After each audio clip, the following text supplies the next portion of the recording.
Look, welcome back to the channel, people. Welcome back to the channel. Really appreciate you guys coming back over here again. It's been a while, man. You don't know it's been a while, but you guys know where the break is coming from. You understand? You don't know the travesty that happened last week. Yeah, the big travesty that happened, the big hurricane. Came and actually almost wipe off the western side of Jamaica. You don't know, but we have to live with it. Life have to continue. The journey have to continue. This is a part of our journey, but I mean, look, sports have a continue as well. This weekend coming up, going to be the last TSF club football before we go into the last international break before we say goodbye to 2025. But I mean, look, my condolence goes out to each and everyone, that all across that have a family member in Jamaica, friend, whatever it is, who have lost someone, during that hurricane that happened, last week in Jamaica. Really sad times at this moment. It's survival mode for the people them on the western side of the island, western side of the island. Survival mode. Yeah, the people them kicking their survival mode, and it's not a good look. You understand? It's not a good look. I have family members that got impact. Melissa, have friends as well, that live and they're rooted over there, Westmoreland, St. Elizabeth. You understand? Look, my mother roots, is from Maroon Town. You understand? Straight up in the Akompong in St. Elizabeth, the Tartan side, Salem, all that side. You understand? Whitehall. That's where my mom root is from. And look, it's sad. It's sad what's going on, man. I had to take a break. Trust me, I had to take a break, like the impact that Melissa had, on the whole island and the people them that live in the diaspora. I just started to hear from a few individuals that, family, friends that, live on the western side from St. Elizabeth, from, Westmoreland, from Montego Bay and stuff like that. Just start to hear a little bit of, the few people that you want to hear from say, yo, they are okay. You understand? Shout out, heard from even my grandpa, look, news coming out that he's okay living in the Santa Cruz area, but where the damage happened most, for my family members, it's from the family that, the family members that are from, the Akompong era of Salem, Whitehall, Tartan and all that side. It's just devastated to see the image and the videos and everything. But people, look, the show have to continue. Yeah, the show have to continue. And I mean, I might took a break and everything seems like it's okay, but it's not really okay. But we're going to talk about football. But again, man, hope y'all been taking care of your family, trying to reach out to the loved ones, family and friends to see if everyone is okay. It's going to be difficult at this moment to even hear from someone who is living deep in the rural section of Westmoreland and stuff like that. But try your best and see what can come up, what you can come up with to see if you can hear from, anyone that you're trying to hear from. But Reggae Boyz, yeah. We're going to talk about some stuff that happened over the weekend. Yeah, some big moments, some talking points. We see the Trivante score. We see the Roman Burrell score in a losing battle at home versus Ipswich. We see Richard King getting on the score sheet as well, helping his team, St. Miriam, to get over the line. Yes, to get over the line to... Big game for Richard King, in the Scottish League Cup. And also, in the MLS, Andre Blake keep on rolling over top performances after top performances. Yet another top shelf performance from Andre Blake in the MLS postseason. And look, so many, stuff to talk about. Richard King scored a goal. He dedicated that goal to the people them that who have got impact over, the couple of days that happened, with the Hurricane Melissa as well. Leon Bailey played over the weekend as well. Not so much news, but I'm not going to talk about Leon Bailey today. Leave that for another video. But the Richard King, the Andre Blake, the Roman Borel, the Trivante, there's a few stuff also. The Roman Burrell game, that they lost 4-1 at home at Loftus Road versus Ipswich, a a team that dropping down from the Premier League. Tough game. Isaac Keane also gave his pieces on what happened in that game as well. He gave his post-game reaction to the QPR TV. So, that's where I'm going. And there will be an interested video as well tomorrow as well. Look, this is the final days before the last squad to be named for the decisive game, Curacao and actually away to Trinidad and Tobago. You understand? The squad expect to drop sometime around, you don't know, Friday or Saturday. That's how they do their stuff. And then next week, the November the 13th, on my birthday, will be the big game in Port of Spain, and then return back for November the 18th at home, the decisive game. I don't even know if I'm going to be in Jamaica. I want to be there, but I'm not sure as yet. You understand? But that's where I'm going, man. Be right back right after this.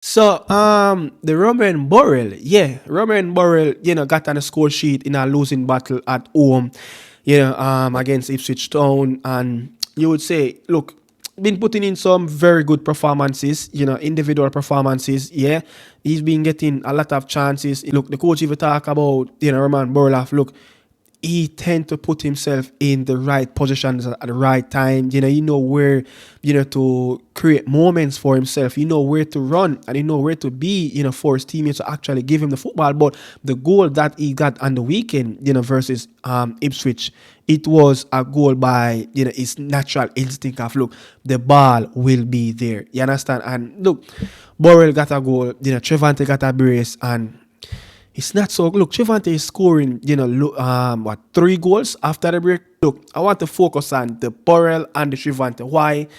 Burrell, no minutes played in the October window. Trivante still, yet to be called up by Steve McLaren. I'm going to throw it out there. Trivante scored a brace over the weekend as well. Top performance. Even when you go back to his games where he didn't score, or he scored in, 3 goals after the October window. So both players 3 goals scored apiece since the October window passed. And you will say it's going to be very difficult to keep these 2 players away from, one of them, Borel, who I expect to get a call up, I expect Borel to keep his spot in the squad, and the Trivante, where you go with this Trivante story of, Trivante, is it going to be another window where Trivante will not get called up by Steve McLaren? And I said it, the decisive games that are coming up, home to Curacao, that's going to be the most important game. We have to get a result in that game if we're going to book our ticket straight into the group stage of the FIFA World Cup next summer.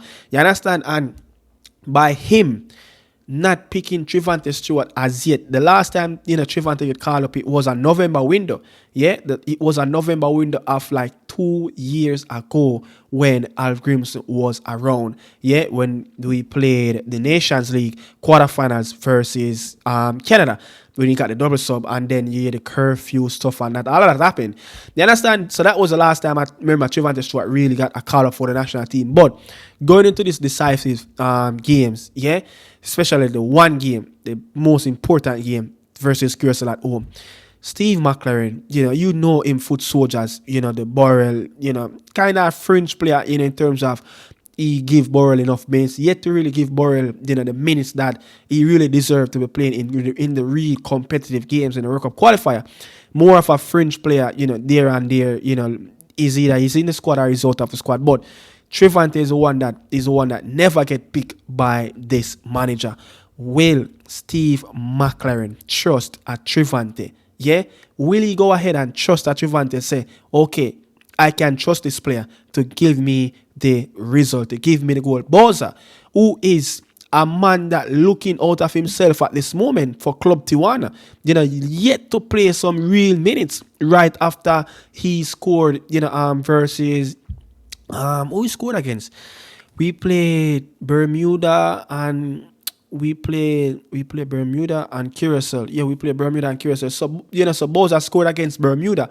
So you would say, right after the back of scoring against British Virgin Island, Is it British Virgin Islands? One of those, I think, one of those teams that he scored against. So he scored against a team in September window, and he scored against a team which is Bermuda in the October window as well. You understand? So Steve McLaren knew exactly what he's going to get from Ashama Nichols. So he told you why he picked Ashama Nichols when he wasn't even getting enough games. He wasn't even scoring goals. That this is a man for the Reggae Boyz that score, and have a very good prolific goal scoring record versus Caribbean team. And Boza is our top goal scorer at this moment. Scored loads of goals against top CONCACAF teams. So Steve McLaren know what he's going to get. Is it the same case for Trivante? Is it that his eyes are on Trivante? Our Trivante chances will come when we qualify for the World Cup? Will McLaren continue to pick the players that he trusting would have already work with them, in our own international breaks? You understand? So it's going to be tough one. And even, Javan East, scored for his team as well over the weekend. You understand? So Trivante is like, 9 games in the league, 6 goals. Burrell is like, 4. This will be his 4th goal in the championship race so far, and Borel will play midweek game. So Borel have 2 more games left, but Borel, will have 2 more games available for the November window, which will be against Southampton next, and the next game coming up on the weekend as well. Right after that will be Sheffield United. So you will play 2 struggling teams that expect to be up and about in around the top 6 during this time, but nevertheless, both teams are really struggling, especially Southampton. So Burrell continue to perform really well, but this is what Isaac Keane has to say around the defeat versus Ipswich Town at Loftus Road. Your initial reaction after today's defeat, please? Just severe disappointment, really. I think when we concede in the manner that we conceded the first goal, especially, and then obviously the second, after half time, that goal was very deflating.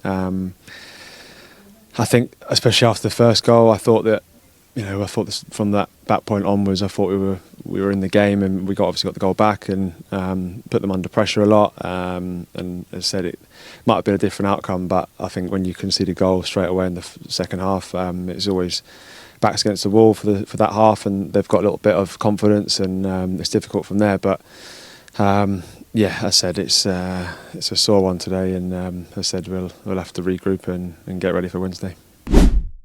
Yeah, so even, Isaac Keane, man, played a very good game. He played a very good game, and he was responsible for that Roman Burrell goal as well. He's the one that passed that diagonal pass over to the left-hand side, and that ball pinned in around, the attacking third for QPR, and that's how the shot came off, and Roman Burrell, run up and, finish and took his opportunity. You understand? So Evo Borel playing very, very well versus Premier League teams that, coming down from the Premier League, and also, Isaac, put in a very good shift as well. You understand? Very good shift, but moving on to another game, Andre Blake. Yeah, Andre Blake had a superb game away, in the Geek Stadium, as that's versus Chicago Fire. Back-to-back games, back-to-back penalty save. One, it was the first PK for Chicago Fire, at home. It was the first penalty of the night. The first penalty shootout kick that the player stepped up. I think it's Elliott, former Philadelphia player.